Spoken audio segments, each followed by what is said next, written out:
안녕하세요 여러분, 성공합시다. 오늘 본문은 드디어 이제 저주의 마지막 단락인데요, 이 강도가 심해질수록 정말 진한 하나님의 사랑을 느낄 수 있어요. 저는 오늘 아침에 이 말씀을 묵상하면서 우리 오이패밀리 조카들이 생각이 나더라고요. 지금 이제 전국에 오이패밀리 파티 준비 중이잖아요. 하나님께서 이 겁주기 사랑을 통해서 우리 조카들 좀 제발 데리고 오라고, 사망에서 생명으로 옮기라고 우리에게 강력하게 외치시는 것 같아요.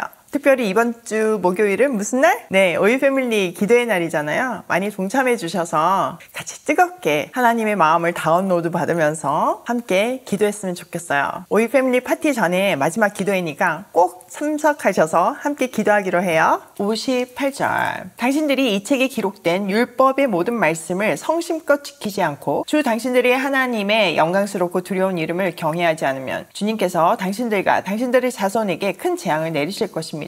그 재난이 크고 그치지 않을 것이며 그 질병이 심하고 오래될 것입니다. 자, 언약 백성이 하나님의 모든 말씀을 정성껏 성심껏 지키지 않으면, 또 하나님을 경외하지 않아서 마음대로 살면 본인뿐만 아니라 그 자손들에게도 큰 재앙을 내리실 거래요. 사실 그 다음 때에 특별한 저주를 내리지 않아도 부모 세대가 너무너무 큰 재앙 아래 있다면 자연스럽게 그것을 경험할 수밖에 없고 그 삶 자체가 저주이죠. 큰 재앙이 멈추지 않고 질병도 심하고 또 그 병도 오래 갈 거래요. 그런 가정을 상상을 해보세요. 이 가정이 온전할 수가 없는 거죠. 자녀 세대가 건강하게 살기가 참 어려운 거예요. 또 이 말은요, 무조건 겁주기가 아니에요. 하나님 없는 삶 자체가 끝모를 구렁텅이로 들어가는 일과 똑같다는 것을 말해주는 거죠. 근데요, 이 일은 실제 이스라엘 역사 속에 이루어졌어요. 북방 이스라엘, 남방 유다 둘 다 망했고 또 포로 잡혀가가지고 대를 이어서 포로지에서 살았잖아요. 진짜 성경 말씀은 진짜 사실이고 성취된다는 것을 우리가 확인할 수 있어요. 또 여기에서 우리가 다시 한번 생각해야 하는 것은 28장에서 강조하는 것은 표면적으로는 순종하면 복을 받고 순종하지 않으면 저주를 받을 거다, 이거지만 그게 근본 목적이 아니에요. 축복받을 수 있는 비법을 알려주시는 것이 아니라 하나님의 자녀로 택함 받은 것이 얼마나 큰 축복인지를 강조하고 있는 거예요. 이 엄청난 축복을 받은 사람은 축복받은 사람답게 살아라는 말씀인 거죠. 더불어서 이 말은 하나님 밖에서 사는 삶 자체가 저주라는 것을 강조하고 있어요. 그런 일이 절대 발생하면 안 되니까 이렇게 무서운 말로 안전장치를 막 강하게 하고 있는 거죠. 이런 관점에서 보면 정말 하나님의 이 녹진한 사랑을 우리는 확인할 수 있는 거예요.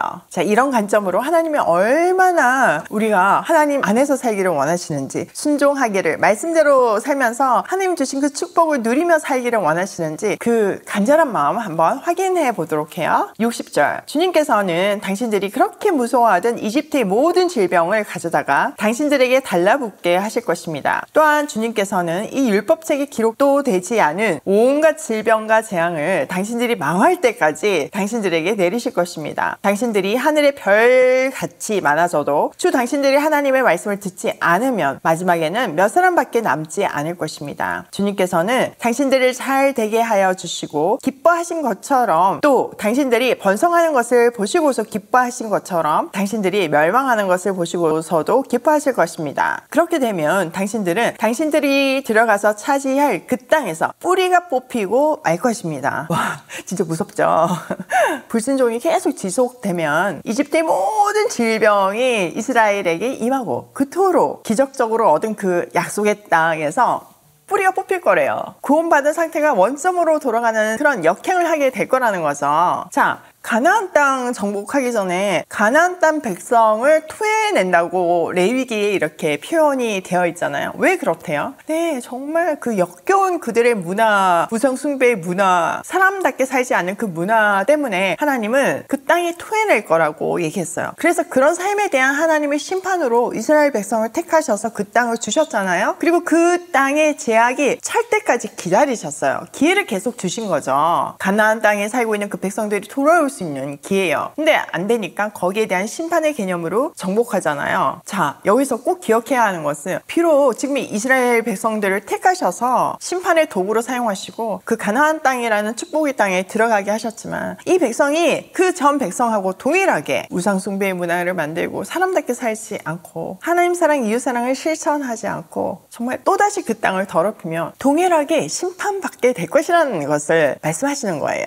이해되시죠? 그 다음 64절, 주님께서는 땅 이 끝에서 저 끝까지 모든 민족 가운데 당신들을 흩으실 것이니 당신들은 그곳에서 당신들과 당신들의 조상이 알지 못하던 나무와 돌로 된 우상을 섬길 것입니다. 당신들은 그 민족들 가운데서 쉴 틈을 찾지 못하고 발을 쉴 만한 곳도 찾지 못할 것입니다. 오히려 주님께서는 당신들의 마음에 두려움을 주시고 눈을 침침하게 하며 정신을 몽롱하게 하실 것입니다. 당신들은 언제나 생명의 위협을 느낄 것이며 밤낮 두려워하여 자신의 목숨을 건질 수 있을지조차도 확인할 수 없을 것입니다. 자, 이스라엘 백성은 하나님의 심판에 의해서 온 지면에 흩어져요. 그리고 세상 사람들하고 똑같이 이방신들을 섬기면서 낮에도 밤에도 두려워 떠는 삶을 살게 될 거래요. 그러니까 정체성을 완전히 상실하고 민족적 파멸 그 자체를 경험하게 된다는 거죠. 살아도 사는 것이 아닌 생명을 희망 없이 붙들고 있는, 숨이 붙어 있어서 그냥 정말 지옥 같은 인상을 살고 있는 그런 삶을 살게 될 것이라고 말씀하세요. 자, 마지막, 당신들이 두려움과 공포에 사로잡혀서 당신들의 눈으로 보는 것마다 무서워서 아침에는 저녁이 되었으면 좋겠다고 하고 저녁에는 아침이 되었으면 좋겠다고 할 것입니다. 주님께서는 다시는 그 길을 보지 않겠다고 약속하신 그 길로 당신들을 배에 태워 이집트로 끌고 가실 것입니다. 거기에서는 당신들이 당신들 몸뚱이를 원수들에게 남종이나 여종으로 팔려고 내놓아도 사는 사람조차 없을 것입니다. 와, 진짜 너무 끔찍하죠. 사는 것이 너무 지옥 같아서 아침이 되면 빨리 저녁이 왔으면 좋겠다, 또 저녁이 되면 빨리 아침이 되었으면 좋겠다 라고 바라게 될 것이래요. 그리고 다시 이집트로 보내지는데 노예 시장에서도 살 사람이 없을 거래요. 근데 노예로도 못 팔릴 그런 지경이 된대요. 이 말은 이집트 사람들 보기에조차 쓸모없는 인생이 된다는 것을 암시하고 있는 거죠. 구원이 무효화되는 최악의 경우를 보여주시며, 그러나 제발 여기까지 가지 말라는 사랑 어린 겁주기를 하고 계신 거예요. 하나님은 이렇게까지 진짜 그냥 읽기에도 무서울 정도로 경고하셔서 언약 백성이 스스로 파멸되는 그런 길을 차단하고 싶었던 거죠. 그러나 현실은 이 무서운 경고에도 불구하고 역사적으로 이스라엘은 진짜 일을 했고 또 말씀대로 포로 잡혀갔고 흩어져서 디아스포라로 살게 되었어요. 그러니까 이 경고가 현실임을 입증하는 거죠. 그러나 궁극적으로 예수 그리스도께서 율법의 저주를 대신 지셨으므로 우리는 누구든지 회개함으로 돌이킬 때 다시 생명의 길로 갈 수 있어요. 이게 정말 복된 소식, 기쁜 소식, 복음인 거예요. 하나님이 이 엄청난 겁주기는 사랑이었음을 기억하면서 절대로 이 길로 가지 않는 우리가 되면 좋겠어요. 그리고 우리 조카들, 우리에게 맡기신 그 조카들 한 명이라도 하나님께 돌아오게 하는 그런 우리가 되기로 해요. 그래서 오이 패밀리 파티 많이 지원해 주세요. 그곳에서 그 놀라운 만남이 시작되잖아요. 가실 수 있는 형편이 안 되시면 후원해 주셔서 우리 조카들이 그 이모들의 사랑을 넉넉히 느낄 수 있도록, 또 그 이모 마음 깊은 곳에 있는 그 하나님의 사랑을 느낄 수 있도록 많이 후원해 주세요. 이번 주 목요일 오일 패밀리 기도회도 잊지 마시고요. 자, 오늘 내용을 우리 삶에 한번 적용을 해보면, 첫 번째, 하나님의 겁주기는 사랑이다,